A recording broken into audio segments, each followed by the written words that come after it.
দেখো সজুকে দেখো, ব্রিজের উপর দাঁড়িয়ে দাঁড়িয়ে ঘাস খাচ্ছে। এখানে কত ঘাস হয়েছে। কুল কোথায় বসে আছে বলো তো? এইখানে। এখানে আমাদের এতটা মতন জল হয়েছে, আর এখানে কুল কাঁদছে। একদম আসবি না, ওখানে বস এখন। আয় আয় সজু আয়, আয় চলে আয়।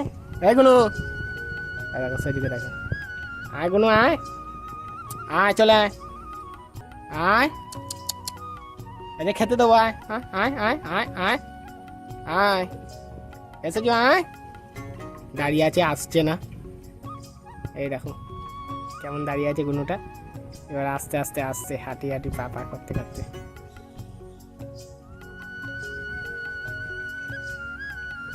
ওদের একটা যাওয়ার জন্য রাস্তা করে দিতে পেরেছি, এটাই আমার কাছে মানে বড় জিনিস,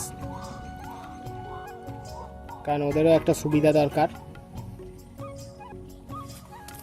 আমার সজুটা কথা বলতে পারে না, তো তাই ওদেরকে একটা ব্যবস্থা করে দেওয়া। আয় কুল চলে আয়, এদিক দিয়ে চলে আয়, ও চলে আসবে। তো আমাদের এখন জলে এই অবস্থা। এই কদিন আগে কমেছিল, আবার বেড়েছে। এই সিঁড়িটার এরম এই কানা অবধি ভর্তি হয়ে গেছিলো, এই কানা অবধি, এখন এইখানটা অবধি নেমেছে। এই কদিন আগে পুরো কমে গেছিলো। আয় কুলায় কুলায় কুলায় কুলায়, আয় চলে আয়।